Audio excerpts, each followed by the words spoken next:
And we're live. This is the third recording of the day for me. Kind of an impromptu stream with Doc. Doc, how are you doing today? Pretty good. Trinity Sunday today in the West. So happy Trinity Sunday. Recite the Athanasian Creed and be Trinitarian. Absolutely. Yeah. So we don't really have much of a plan for today, but I mentioned to you probably like a week ago, I started reading Kierkegaard, and you were telling me to become Protestant. Yes. And so I think this would be a fun episode for you kind of just to introduce Kierkegaard a bit to me and kind of explain some ideas, and I'll ask some questions, and we'll just kind of have this little Kierkegaard preface episode. Yeah, sounds good. I'm glad I got you. Here's the thing. I don't really care if you become Protestant. I think you should just become Kierkegaardian, and that's what's most important to me. So, like anyone can become Kierkegaardian. You don't have to change confessional allegiance to appreciate what Kierkegaard did for the church. So, I will say the one thing I do know about Kierkegaard is this quote. I'm going to paraphrase it. If my daughter was a prostitute, I would pray day and night for her return to the faith and welcome her home with open arms. If my son was a journalist, he is dead to me. Yeah, he's our guy. So that's a great line.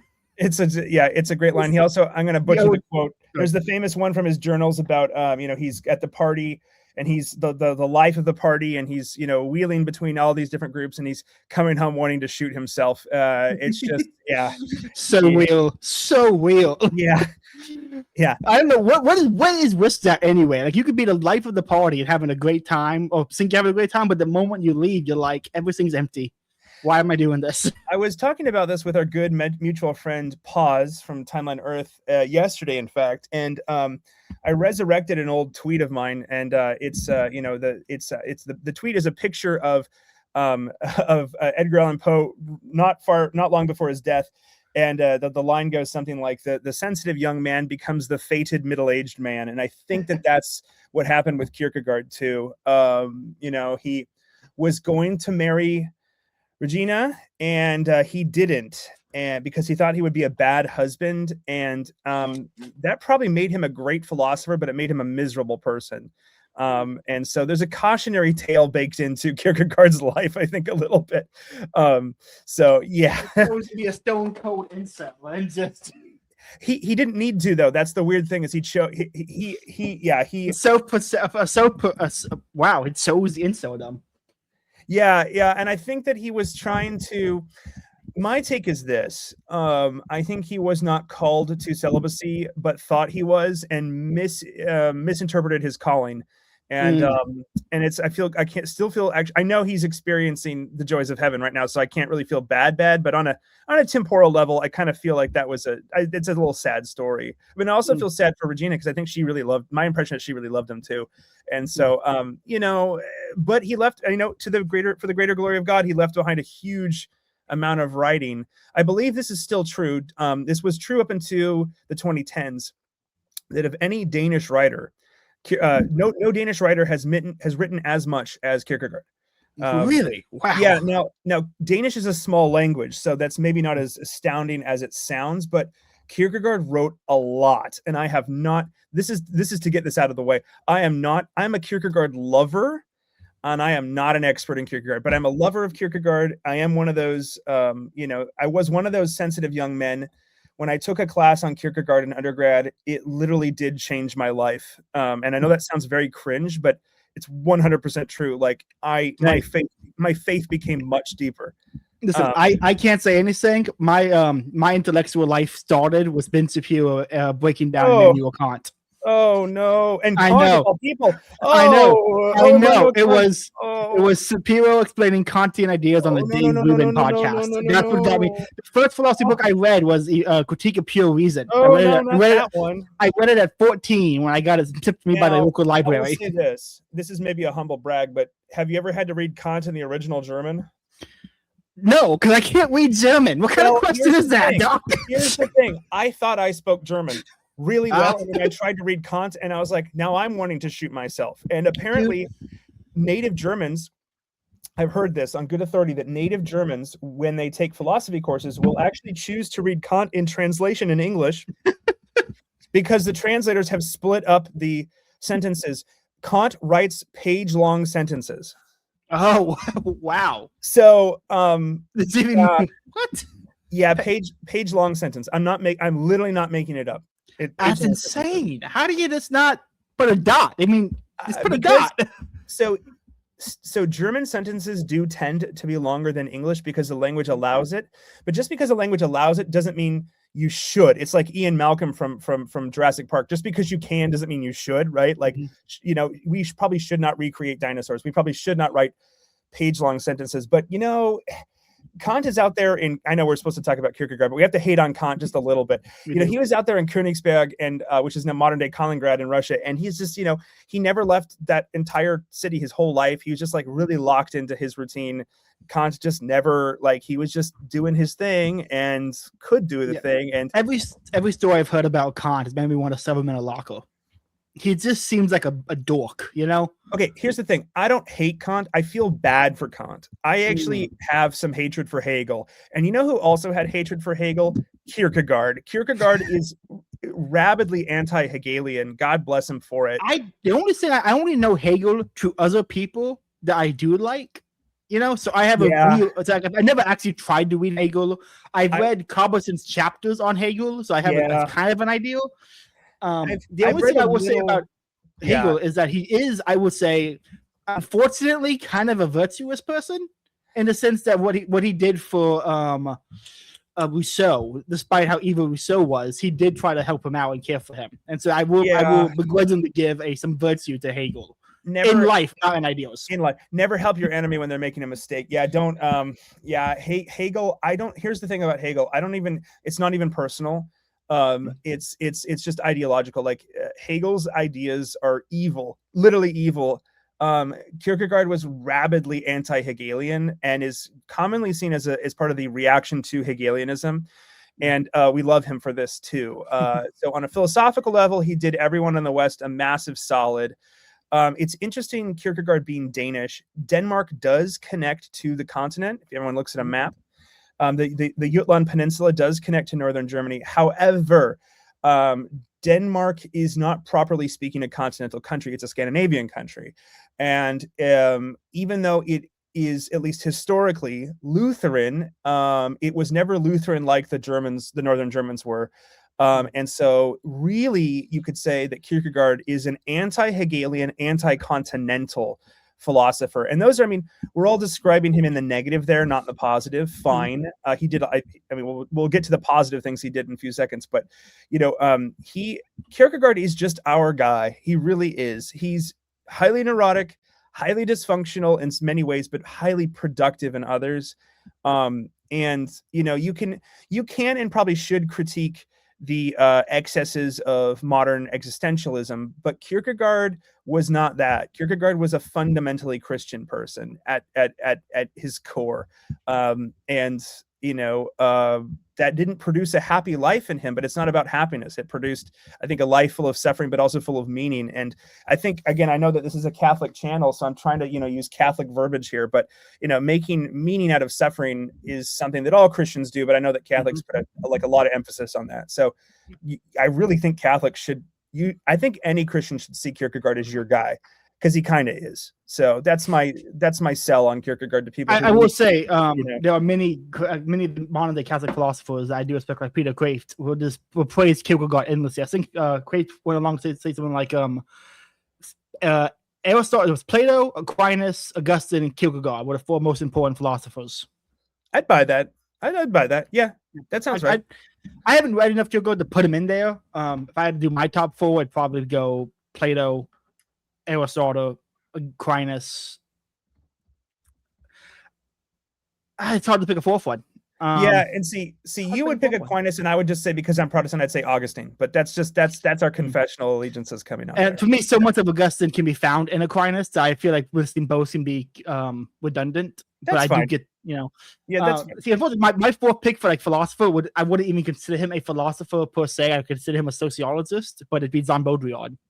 Oh yeah, I like Baudrillard. I mean, yeah, whatever Baudrillard is, he's hard to quantify. He is. Yeah, yeah. I mean, But it's very interesting. I'm thankful for Aquinas because Aquinas allowed Augustinianism to become Reformation theology. So I'm really thankful for Aquinas for that. And I know that sounds like a bait, but I'm actually 100% serious about that. So there was a lot of scholasticism and scholastic style stuff in the early Reformation. And I've never read, but I've listened to some like scholastic reformers, and they're very interesting. Regardless of how you feel about him, I mean, I have somewhat mixed opinions of him, but overall I like him. John Calvin was heavily influenced by Aquinas. So, I mean, even if he's reacting against Aquinas in some ways, still heavily influenced. This might be a can of worms, but I'm kind of curious. What's your take on St. Robert Bellarmine? I actually don't know enough about him, so I can't even speak. I can't speak. I know he was he had a lot of stuff, a lot of like, in one of his books, he has he compares Luther to the Turks. And so I was just kind of curious about what, I know he's called the hammer of Protestantism, but I know he's also a Jesuit, and you have beef with the Ignatius. Oh yeah, I mean, well, Ignatius of Loyola, his name, if you want to do an esoteric etymology, gets really creepy really quickly. So what his name actually means. So I mean, like the last name, part of the Loyola part. Loyola is a Basque. It's from a Basque word that means like place of mud. So which no hatred to the Basques, but Loyola, I don't like the Jesuits. I'm so glad I have a second monitor when I talk to you, because now I can Google things easily. Yeah. What a Basque people. Yeah, the Basques are I mean, I love the Basques. It's no hatred to the Basques. I don't think Loyola was a great thinker, and I know that he primarily was more of a missionary, but that's fine. Like, he has that experience in the swamp or whatever it is. Speaking of muddy places, and so I've never read anything about Ignatius. The only Ignatius thing I know is like the common Ignatian spirituality thing they have people do on retreats, where it's like you spend the first day thanking God for every good thing to happen in your life, and you spend the second day thanking God for every bad thing to happen in your life.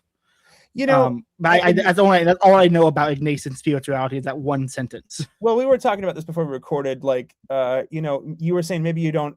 You've heard it. You have beef with Calvinists, but maybe not Calvin so much.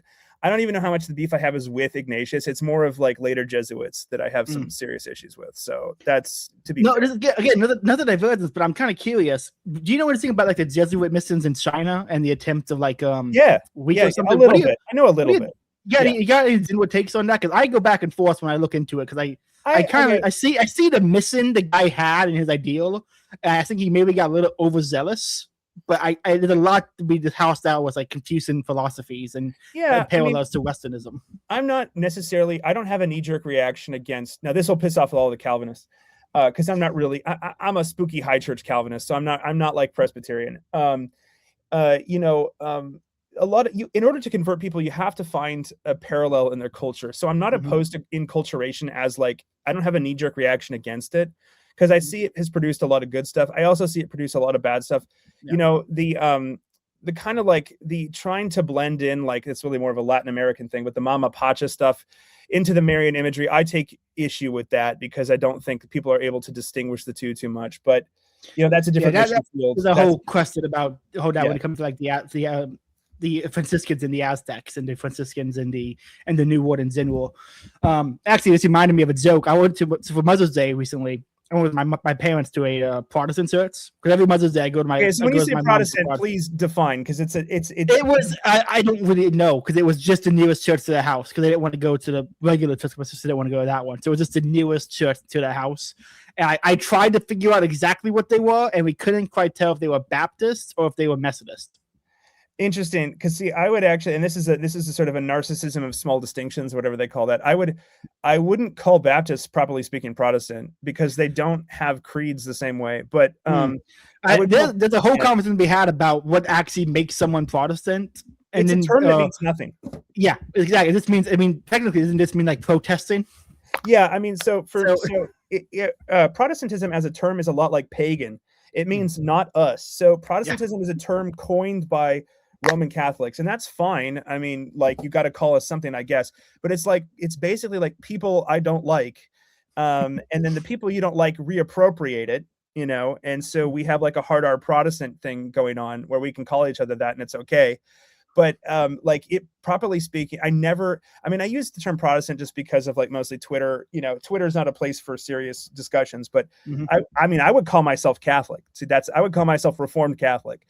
And that's a very Anglican thing to say, right? It is. And It's very Anglican. It's very Anglican because I don't consider all of the creeds that like we recite have the word Catholic in them. And we define the term differently, to be fair, but like, we don't see ourselves as being, in that sense of, we're not going to run off and do our own thing, Bender style, like, right. Like we're still trying to, we're actually just trying to do, I would argue, we fail at it all the time, but we're trying to actually like be creedal in the deepest sense. Now, obviously, Catholics and Orthodox are going to have some serious issues with what I just said. That's fine.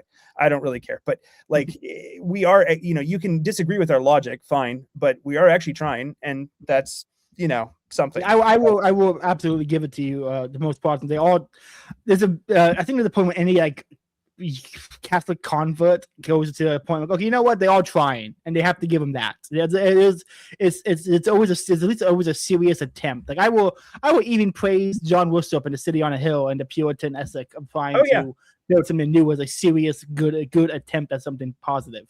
Well, I mean, the Puritans historically hated the Anglicans and vice versa, but I actually like love reading Puritans. Like, I think that there's like just deep spirituality in Puritan writings. There's a lot to be said about the revival stuff in the early Americas, and I just had to write a paper on that for my history class. Oh, interesting. So like the Wesleyan revival stuff.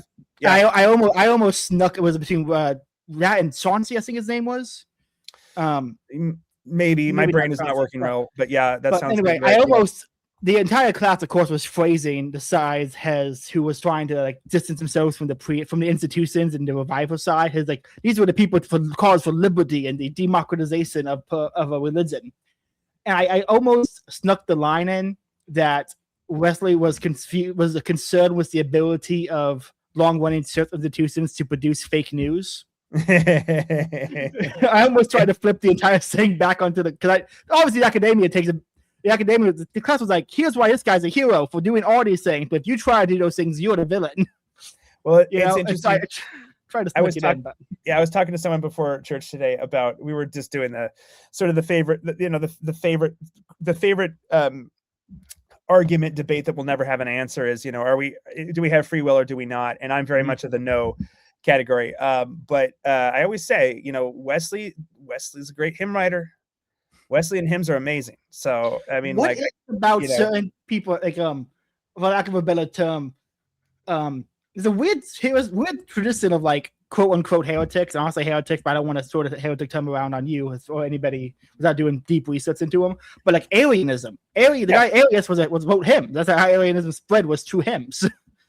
There's something interesting about a lot of different people who break from the norm of whatever church they're a part of do it through music, Well, I would say too, to give Wesley his due, is that, and I know we're supposed to talk about Kierkegaard, but the Spirit is guiding us. So Wesley had legitimate critiques of the Church of England and what it was doing. I think I would love it if Wesleyans would rejoin.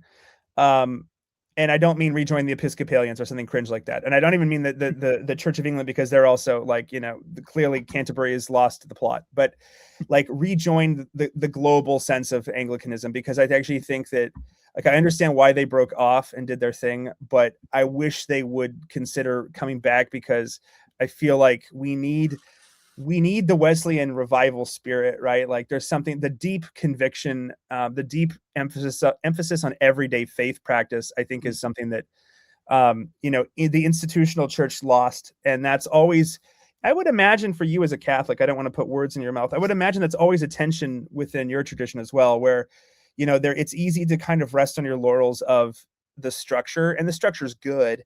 But if you rest too much on that, right, you lose the sense of why is it important that we're doing any of this, right? Like, absolutely, the church is not a corporation, right? Like we're not here, like we're here to make profits, not to make profit. You know what I mean? It's like, okay, but like, why are we doing this? Why does any of this matter, right? Like, so I know that there's been revival movements too particularly in recent years in Catholicism, and I think that that's just good. I think people just need obviously godly revival, but we do need revival. Like you cannot just, we're not going to be able to fight global homo by just pretending like everything will be fine and not doing anything. That's not how it works. You know? Yeah, there's a two things. One is a Hillbilly Thomas song, which is the group of Dominican friars. I know who they are. Yeah. Okay.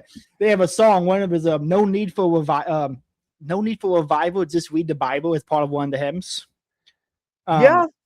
And it's also like the Bible is part of the revival, so I always found that. But in the same song, they and I'm not making it in the country lyric singing. They go, "That's a distinction in participated being. If you know what that means, and you can take my hand and zoom me into promised land." Like they sneak in very like qualified Thomistic language to explain God holds the whole world in his hand. And I just find it very funny. He's got the whole world in his hand as an old time American hymn, and that's just that's what I would go back on, right? It's just anyway, the joke I was trying to get to, we always do this. Me and I both get very derailed and scatterbrained real quickly. The joke was the pastor of the church was making saying, you gotta love your neighbor, you have to love your fellow Christian, you gotta, but you can't go, I can't love him, he's a Democrat, I can't love him, he's a Republican, I can't love him, he's a Presbyterian. Right. Hey-o. And I just thought that was very funny, just to throw Presbyterians in. I love Presbys. There was a weird, even at my old megachurch, there was always just like, we gotta love our fellow Christians, even the Presbyterians. And it's always even Presbyterians, It's like a universal thing I've noticed amongst Protestants. I find that funny. I don't know if I've said this here, but I'll say it here. I have this meta theory about I think that Presbyterians are the stormtroopers of the gospel. And I really think this because historically they would go to the most inhospitable places and would just through sheer like grit and faith just do things.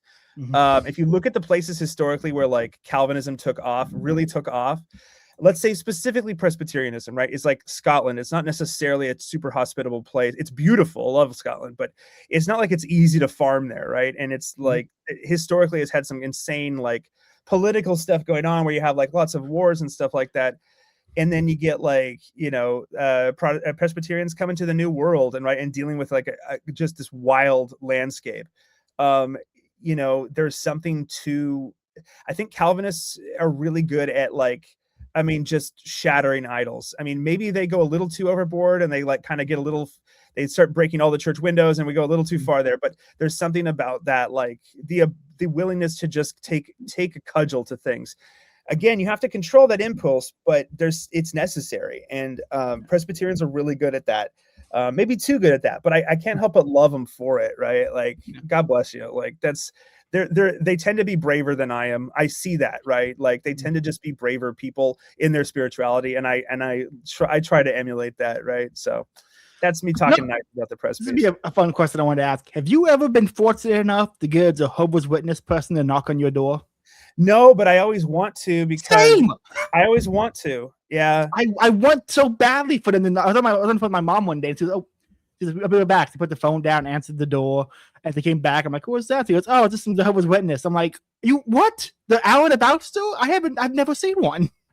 Yeah, so I have one story about so at least in the Northwest here, they tend to just set up their little stalls and are quiet and just let people come to them. So they've changed their tactic, at least up here in the PA and Dub. And so half my family's Filipino and I speak a little Cebuano. And so that's just to say to all you Catholic bros, half my family's Catholic, so Roman Catholic. I don't have hatred towards you guys. I just disagree with you vehemently, but I still love you. Just like my family. And so it's funny because they were out in front of like a Asian food supermarket, and it was Filipino. I could tell that they were Filipino Jehovah's Witnesses. And so this was during Christmas time, and they notably don't celebrate Christmas. Yep. And so as I was leaving the store, I made sure to wish them all a Maayong Pasko, which means Merry Christmas in Cebuano. And the looks on their faces was just freaking priceless. It was a gift from the Lord. I was like, thank you, God, for letting me do that. That was so fun. Like the looks on their faces of just like, it was the kindest troll I could do. And like he's respectful for using the language, but not respectful for the intent. To wish them a Merry Christmas because Christ is King, and you should be, during Christmas time, this is the correct thing to do. And so Absolutely. I found out Jehovah's Witnesses don't even do birthdays. They don't do birthdays, which is kind of like you. I mean, how can I not interpret that as you being like you hate life? Yeah. And you hate existence. I mean, like, I know they probably don't say they mean it that way, but if you're not willing to acknowledge someone's birthday, then you wouldn't acknowledge they don't believe in baptism. So you wouldn't acknowledge their baptism. And then you want kind of like, at what point are we just not, they also don't acknowledge the Trinity. So it's like, I was about to say, they sing Jesus and St. Michael are the same person. I mean, and I know you're not one of these people, so I'm not throwing you under the bus, but what drives me nuts when people on like, online are like, Jehovah's Witnesses are the natural progression of Protestantism. And I'm like, what does that even mean? I don't even know what that means. Like, I just really don't know how you're getting there. But if it makes you feel better to troll someone, fine. I get it. We all troll. But I'm like, that's just not, what are you even talking about? Right? Like, there's a very, I actually put this on American Protestantism. Is that because American Protestantism is so fraxis? I would say fractured or consensus. Is that because of that? Is they kind of an assumption that's a presentism applied to historic Protestantism that modern American Protestant splitting, like Hillsong splitting, was just the norm from the beginning of Protestant Reformation, and that they kind of read the present fracturing of American Protestantism back into the history, and they see it's a natural conclusion. I'm like, that's not really fair, but I see why they would think that, given how modern Protestantism in America often behaves. Yeah, and again, I'm going to parse that differently, because I would view, so I used to be an evangelical, and then I became a Protestant, is what I like to say, because evangelicalism, American capital E, evangelical, like the evangelis are not, the jellies are not Protestant, like they just are not. They think that they are, but they're not, and they're not. They don't have creeds. Like, I didn't even know what the Nicene Creed was until like I became actually Protestant. Like, this is same. I didn't know what that was until I became Catholic. Yeah, there's no creedal anything to them. And historically speaking, both Catholics and Protestants are incredibly creedal people. So, do with that what you will. I don't know. It's I feel bad for Jehovah's Witnesses. I just feel like you're not allowed to celebrate your birthday. I don't even know what to do with that. Like, because I mean, at heart, I am Anglo at heart, and so I'm a Hobbit at heart, and I like to celebrate my 111th birthday. Like, I like birthdays. Birthdays are fun, and half my family's a Filipino, and if anyone's a Filipino, they know that that first birthday party when the kid is just turned 1 is a huge deal. Like, the entire village barangay comes out. Oh yeah. There's a mass said, there's roast pig, there's lots of drinking and smoking, and and that it's an entire party for everyone. I like, birthdays are important. I don't know. There is really, I do love something about Southeastern Asian party culture, I guess I'll call it. Yeah, party culture. Yeah. There's something, I feel the same way about Brazil. I was talking to a friend of mine who's Brazilian, and it's like the middle of the day, and he's blowing up my phone. I'm like, dude, aren't you at work? He goes, no, man, everyone got off work today. It was a feast day for someone. I'm like, what do you mean the whole town got off work for a feast day? That's insane. It's awesome. Yeah, it works in certain cultures. Americans, if we were given this technology, it would just absolutely give us even more brain rot than we already have. Like, we can't be trusted with this level. We do not have the how to put this? We do not have enough control over our appetites in order to be given gifted freedoms. We do not. Yeah, unfortunately. This is why you can't have nice things, right? Like, it just doesn't work. Yeah. Sadly. I mean, our biggest drug is work in this country, unfortunately. So what are you going to do? Anyhow, Kierkegaard at some point, right? Kierkegaard? Yes. Kierkegaard. So you've started reading Fear and Trembling, it sounds like. What do you think so far? It's given me a greater respect for the oh my god, I'm blanking on the name. Abraham and Isaac. Yeah, Abraham and Isaac. It's given me a good, I mean, I already knew it was like an insane story of faith and dedication, but the Kierkegaardian detail and reading of it, the guy wondering about it, the beginning of the book, has really given me a deeper appreciation for it, and I'm very excited to get more into it. So far, my take on Kierkegaard has been, it seems like a lot of what I've read from him so far is taking things that people know and then kind of like diving deep and revealing the beauty of the things that people kind of already knew. Well, you know? and I would say the beauty and the horror, because Yes. Kierkegaard was big about. So I don't want to spoil Fear and Trembling too much for you, so I'll do my best to kind of talk around it without, because I know you haven't finished it, and it's an important read to not have spoiled. So I will say that. You know, I'm glad you're liking it so far. It was Fear and Trembling in particular that really changed my life. That book was very, very much kind of like was a next chapter of my faith journey. And I know that sounds cringe, but it's true. You know, Kierkegaard was big about, he was very much against the state church of Denmark. He did not like the state Lutheran church of Denmark. And it wasn't because it was Lutheran. It was because it was a state church and it was sort of a cultural institution. And for Kierkegaard, it was so cultural, it had ceased to be Christian. And so he was big about, like you say, opening up people to the depth of faith, but also the kind of really the horror of faith, that like, this is something that must be scandalous. It must absolutely shake you. And if it's not shaking you, you're not reading it right, or you're not, you know, do it again and do it deeper next time. Like, do it again. Right. It's almost kind of like that Night of the Seven Kingdoms meme, get up. Like, it's like, you're not doing it. Get up. Like, it's like, this is, you know, is your Christian faith the cornerstone of your everything? And if it's not, and I'll mean, totally admit most days it's not, I'm very guilty of this, right? Like, and Kierkegaard is very not saying that he is perfect. He's very much like, we're all guilty of this, right? He's continually trying to get you to wrestle with the implications, and he doesn't really give you any easy outs, right? Like, Kierkegaard does not give you easiness. There's no ease. There is a rigorous, in many ways, I think you could say that Kierkegaard was kind of a Christian, let's say a Protestant Christian monk. I think had he been born in an earlier century, he would have been like a monk or somebody out having, you know, visions in the forest and then coming back in and saying, you know. This might be a weird comparison, but what I've read so far kind of reminds me of Meister Eckhart.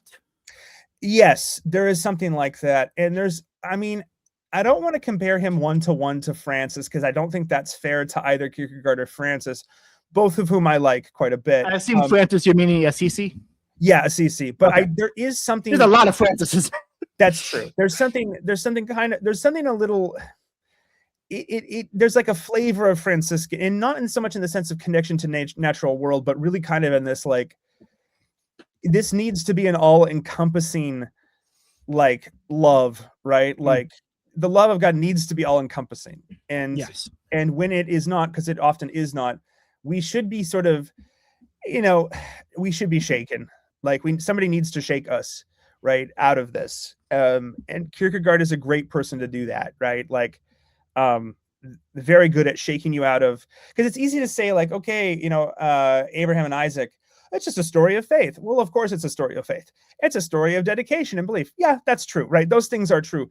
But like, you have to wrestle, and this is what he's attempting to do, and I will do my best to not spoil the book, is like, you know, basically Kierkegaard's kind of asking, explain to me, dear reader, why Abraham is not a murderer. like how is he not a murderer? And that's actually a very so that's a hard question. It's a hard question, and Kierkegaard has an answer that I'm not going to spoil for you, but and so it'll be interesting to see what you think about it when you finish, because I'm really genuinely curious. But that's the question. You know, and how is he not a murderer? Because if God gives a law, thou shalt not kill / thou shalt not murder, you know, then, and God says, I want you to kill your son. I want you to sacrifice him to me. Okay, so what's going on here, right? Like, and if Abraham is willing, or Abram, who becomes Abraham, right, is willing to go through with that, then how is he not murderous?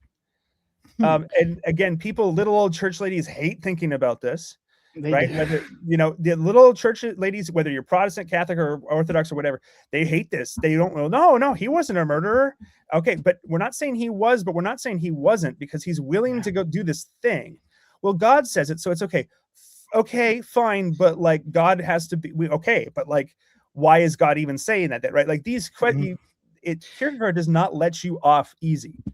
Right? He doesn't want to let you off. On that point about Abram and Abraham, my brother-in-law, his name is Abram, and when he had his first kid, I called him Abraham, and he had to change his name now, and no one got it. Yeah, no one got it. That's a shame. That's a great joke too. It's a great joke. That's just sadly a lack of biblical literacy, which is just, this is, I mean, again, I'm when I say, I mean, I love being Protestant, and I just become more Protestant every day, as I always text you. But, you know, again, and that means that every day I realize how screwed up and sinful and horrible I am. And, you know, this is a failure of the American, broadly speaking, the quote unquote American church, whatever that means. But I mean, like, we failed. Like, nobody even knows these things anymore because nobody's raised with these stories anymore. Yeah, I lost it on my coworker when I made a reference to Moses, and he's like, "Who's that?" I'm like, How do you not know who Moses is? Moses? Yeah. I would get, like, maybe not knowing Jonah, you know, maybe not knowing Samson, but Moses. Well, we should all learn about the Samson option. Yeah. That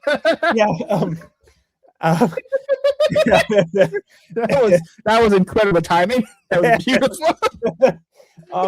No, I could. You know, it's funny you bring up Jonah's my favorite Old Testament saint. Dude, same. I love Jonah. I can go on for hours about the story of Jonah. Jonah's I think my favorite. It's not only is it one of the funniest books, it's also just, there's so much there. I mean, we could talk for hours about Jonah still wanting God to destroy Nineveh even after they had repented. Yeah. There's a whole lot there to be said. It's so much to be said. The literally me moment for me with Jonah is always the I guess I'm just going to die now. And God's like, here, eat something. That's my favorite part of that book. You just, here, eat something. I mean, right? Like, if you know, if Johnny Cash calls God the father hen, right?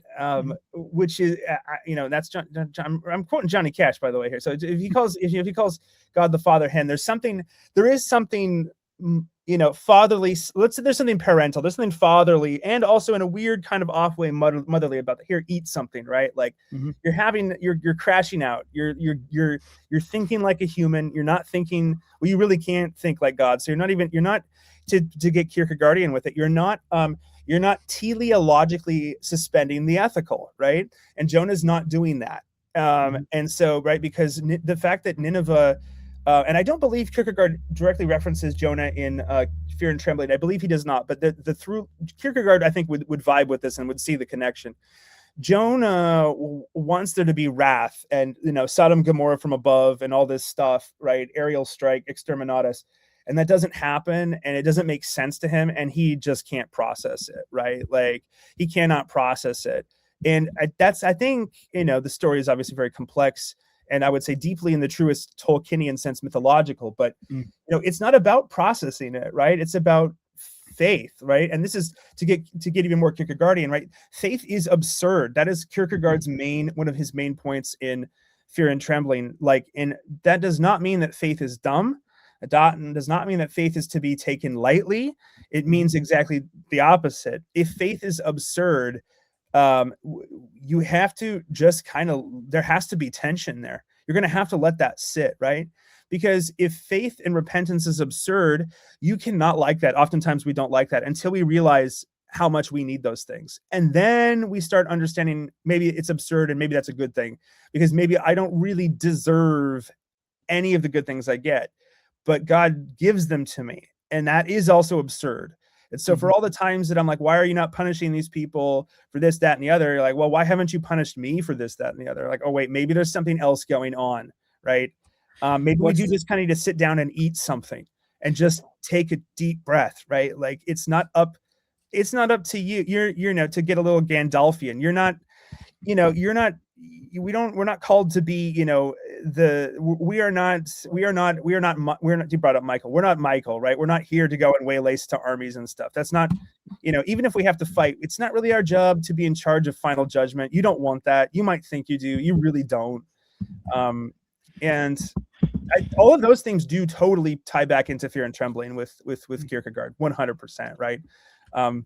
The whole thing is quite absurd, but it's very compelling. And why would God ask, this guy who's trying to do his best and be what God wants him to be to sacrifice his son, right? Why would God ask that? How do you respond to something like that, right? I don't have easy answers, right? And I don't. And Kierkegaard have you gotten to any of the night sections where the night of faith, night of infinite resignation? No, Have I you don't gotten think that so. far? No. I'm No. still very early into the book. Okay, well, I don't want to spoil that, but you'll get to that, right? Like Kierkegaard. Also, I mean, for me as a medievalist and someone who loves Arthuriana, he resurrects this concept of the knight, right, as like almost in like an Arthurian quest sense, right? Like that he calls Abraham a knight of faith, because he's willing to fully accept God's promises that he will receive Isaac back, and he's also fully willing to obey God, and he he kind of just lets both of these things be, and that is something that is that it makes Abraham the knight of faith. A little spoiler there maybe, but that is so not me. that is so not me. I don't know how that is so not me. But that's why Abraham's called like the father of faith, right? Because that's why we connected back to Abraham, right? Because he was willing to hold those things absurdly in tension. Because faith is absurd, and that doesn't mean it's not good. It's great, but it is absurd. It will not make sense. In Catholic circles, Kierkegaard is often brought up with another philosopher. He's often brought up with Blaise Pascal. Yeah, Pascal's wager. Yeah, not just Pascal's wager, but like Pascal's general work and like the general thoughts and the thoughts. And I've only read a few of the brief lines from Pascal. But one of the things he says that I can keep coming back to is his line about I'm gonna butcher the payoff. I'm gonna paraphrase it. I can't quote it exactly. It was all of man's problems arise to the inability to sit alone in a room with yourself. It's a good line. It is a good line, and I was thinking about that in reference to fear and trembling, in the sense that is a weird fear of being alone, even though technically speaking, we're never really alone because of guardian angels, because of God's presence, because of always being able to pray. But there is a weird fear of the isolation of one's own mind, I guess I'll say. Yeah. And I personally, I've never fully understood that because I don't know, because I'm alone a lot of the time. But there is something that I was talking to several of my friends now have said like this: they don't like being by themselves or not playing music at all times, because when their mind is left alone to think, the thoughts get dark, and that part's always confused me in the sense that how are you surprised by your own mind? I'm definitely I'm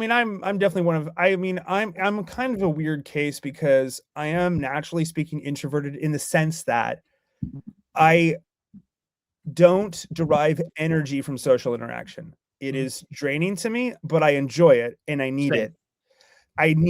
And if I am left alone too much, I do get to some weird places that maybe are not the best for me. That being said, you are quite correct in reminding us that we're never alone. And that's part of Christ's promise to us. So I will say I run through the whole Scott's Irish program of what am I doing with my life every few days, but I think that's kind of just the Scott's Irish program. It is. You gotta run it every morning. Memory. Yeah. Well, I have my Scotch Irish theory is that and you and I are both of these. It's weird because we're both, we would piss off our ancestors. Our ancestors would be more angry at you than me, but they'd be angry at both of us because I'm an Anglican. So I'm somebody I conformed and they don't like that. Right. And you are like part of the great Satan, which they would just completely crash out on hardcore.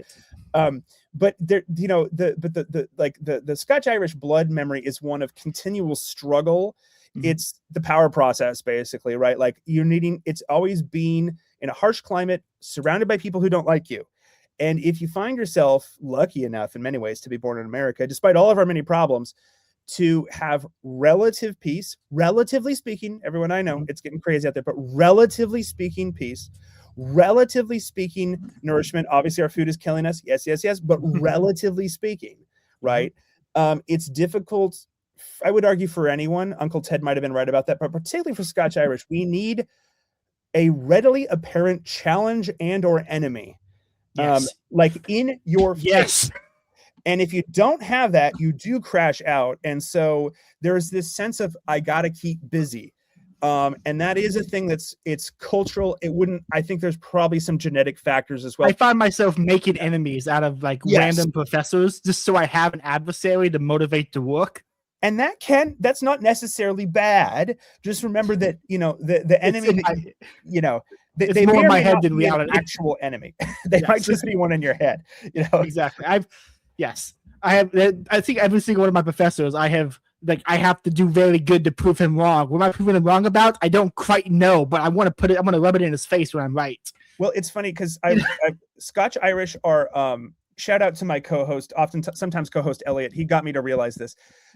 The reason why my family is Scotch Irish and Filipino, and the reason why these two cultures, despite the apparent differences, get along so well, is that both Scotch Irish and Filipino culture are shame honor cultures. They're not guilt innocence.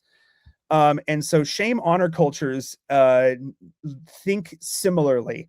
And I mean, you could disagree with me on this, but I would argue that Scotch Irish are very shame honor. This is why Can you draw the distinction between shame honor and innocent guilty? I'm kind of curious about that now. So a Scotch Irish would say, in the most stereotypical older, still religious sense, when they were still religious, right? We are all reprobate sinners. However, God has preordained to save some of us. So to say that you're innocent is a claim I can't really hold to, because you start trying to prove my innocence, and pretty quickly I'm condemned by my works, the lack thereof, or the ones, what I've done or what I've left undone, right? These kinds of things. Okay, so it's not so much about innocence. That's not something I can claim, but honor, there's things that I should be honoring, and there's things that I should be shaming, and there's things that I should be ashamed of. This is very much part of Scotch Irish culture. It is also a huge part of most Asian cultures. And so it wouldn't surprise me if I think Koreans have something sort of, I don't want to speak for the Korea bros. I love you all. I do. I like Koreans quite a bit. I think there's some, I've had some Korean Americans try to explain this to me. It sounded sort of familiar. Obviously it looks different in their culture, but so for example, the Scotch Irish thing, if you insult an Anglo's mother, they're going to be like, well, that's unkind of you. Right. But if the Scotch Irish is like, you want to fight right now? Yep. Because you shamed my mom, and I have honor that I must defend the honor of my mom. And that's very true. I have hit people for less. Even though you haven't touched her, you said something about her. So that's an honor shame thing. Because it's not about, oh, I'm innocent or you're guilty. It's like, no, you're shameful. And that is a little different, because you're not tying it down to specific, like trying to establish innocence in a court of law. It's not like that. It has to do with, there's deeper, it's a little bit, I think a little bit more primal, and probably, to be honest, a little less civilized. The honor shame thing is, I've described Scotch Irish as people who are barely civilized. Barely civilized. And historically, this is why the British Empire sent us to go live in crazy places, because they're Christian, they're weird Christians, they can read and write, they're very productive, they can also fight like hell. I mean, like Stonewall Jackson, Scotch Irish Presbyterian, hardcore, right? This is why he was a stone wall. He wouldn't move because God had already preordained when he was going to die, so it didn't matter. He just stood in front of bullets. Badass. I mean, again, whether you like that theology or not, there's something, I mean, that's a powerful culture that can just do shit like that. I will say, this reminded me of, have you ever read Thomas Sowell's Black Rednecks and White Liberals? I've heard summaries of it. I have not actually sat down and read the whole thing. It's pretty interesting because he ties a lot of early freed Black culture into the cultural milieu of the Scots Irish culture in the South. Yeah, makes sense. Because Scotch Irish tended not to be slave owners because they weren't rich enough. Yeah. Yeah. So there's a big similarity there. And he tells a story in the book about these two friends. They got along great. There was some issue that caused a duel to be spoken, a duel to be silenced. The friend shot the other friend in the face, blood everywhere. And then he was celebrated by the town, and he celebrated himself for winning the duel and maintaining his honor, even though he shot his friend in the face. Which is really intense. But then you think, well, I guess if you're in the honor shame culture, if he saved you, that's kind of like the end of the friendship anyway, isn't it? Yeah, something like that. And again, I'm not making an argument for shooting anyone in the face or for dueling in general. But I mean, the older I get, the older I get, the more Calvinist I become. The older I get, the more I understand why somebody you shouldn't, but why you would want to fight a duel. I can see there's encounters I've had where I'm like, yeah, this situation will not be solved by the judicial system.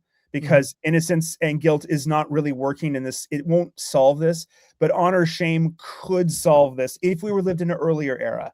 Now, again, I'm not saying anyone should do this, but like I can sort of see, particularly in a rural location that's far from a magistrate, far from any sort of policing structure, you can see why the honor shame thing became so strong in Scotch Irish communities, because it was that or people just doing whatever the hell they wanted. And so you can kind of understand it. Obviously, it comes from a time, it comes from a place. I'm not saying we should throw it away. I'm not saying we shouldn't in some ways maybe be slightly tempered. Of course it should be. But I think the impulse, at least, of, you insulted my mom, you should suffer for that, whether or not anyone does suffer for that.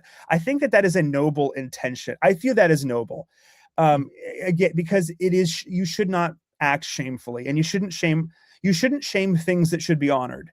And likewise, right, if someone's acting shamefully, then they need to be shamed, right? This is basically the justification, what's his name, Evan McIan gives in Chesterton's Ball on the Cross for killing Turnbull.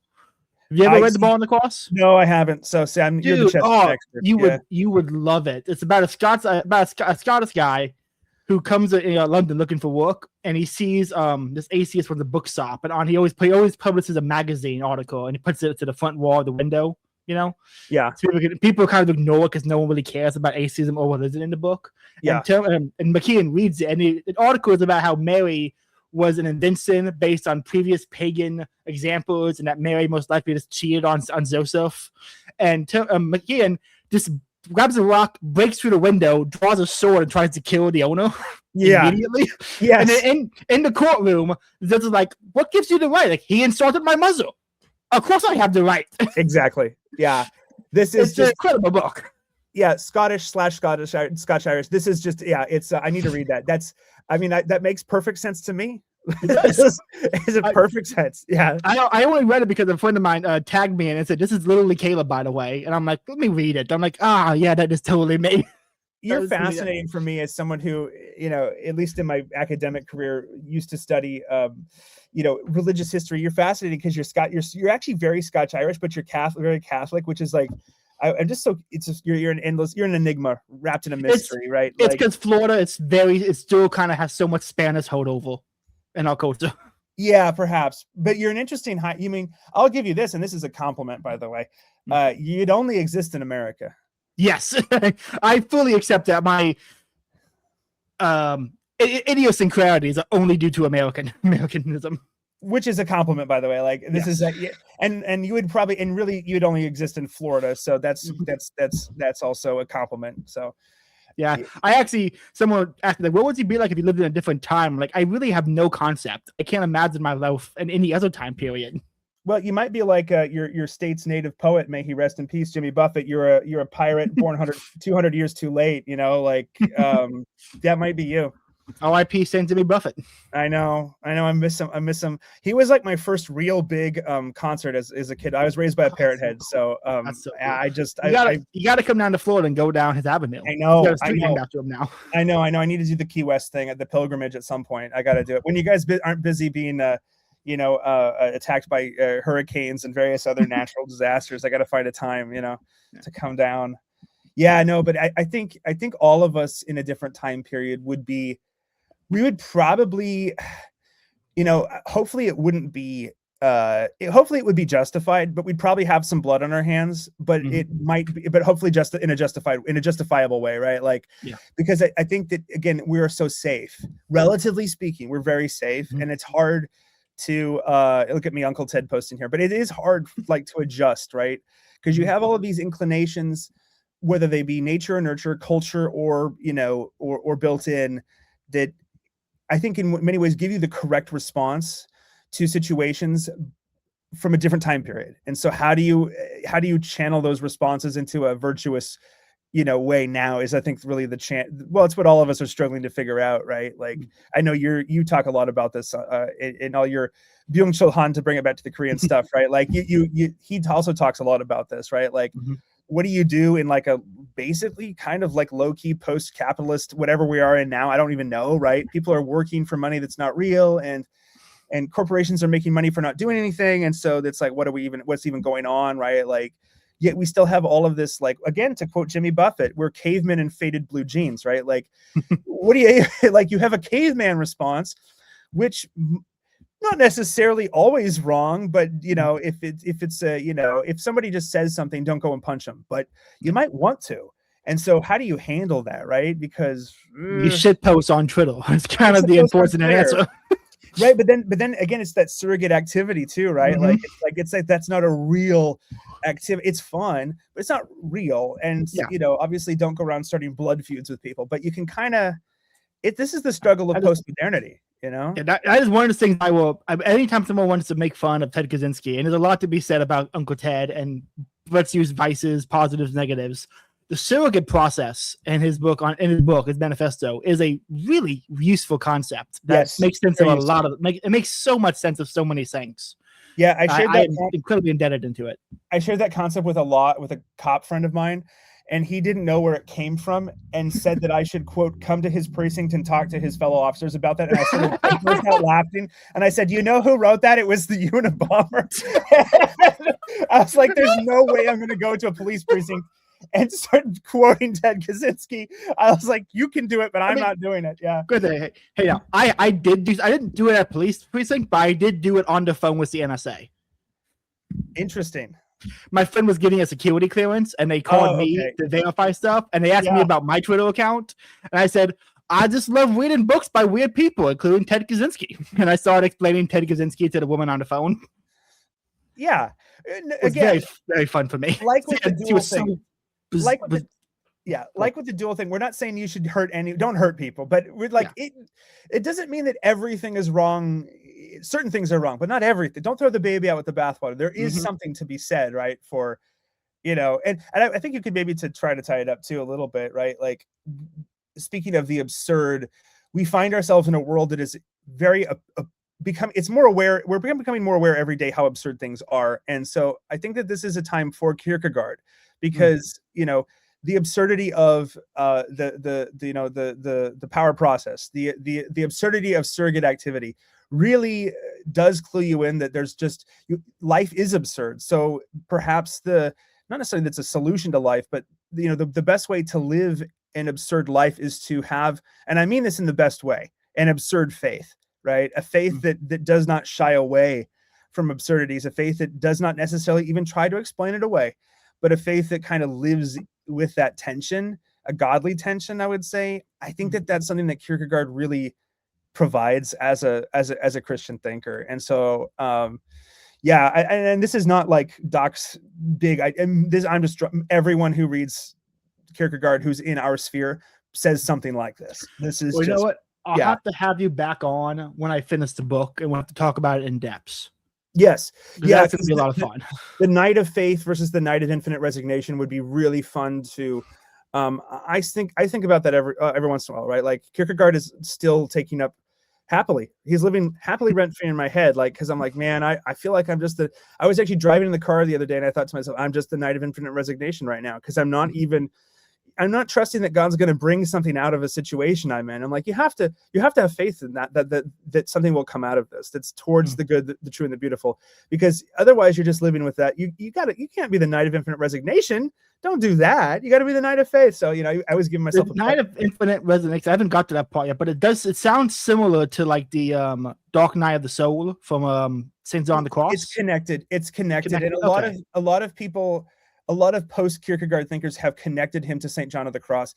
St. John of the Cross is probably the closest low-hanging fruit example of a Catholic thinker who says something similar, I would say. Yeah. Yeah, there's something similar between the two, for sure. Okay. Well, we're coming up on the hour. It's been, again, quick live stream, quick vibe, but always fun. Always a great time talking to you, Doc. Always love having you on. Likewise. I love how we don't really have to plan. We can go, you want to record? Yeah. What on? Who knows? We'll find something. Ideas, we'll find man. something. We'll always find something. Yeah. But, thanks for having me on. Yeah, but thank you for coming on. Do you want to give your plugs? Let people know where to find you? I can do some plugins. So the Scarlet Thread Society, which is part of the broader Timeline Earth family of podcasts, I am a reoccurring guest on there with Pause. The STS is the Protestant side of the Catholic coded TLE, which is very funny that happened that way. We're doing an ongoing series right now, if anyone's interested, on the Indo-Europeans. And so Paz is having me on, and I'm waxing philological, all about Indo-European mythology, languages, weapons, drugs, things like that. So if people are interested in the Indo-Europeans or history in general, languages in general, Scarlet Thread Society, check it out. I believe it's $10 a month, I think, at that level, or maybe even lower. You'd have to double check it, but check out the Patreon.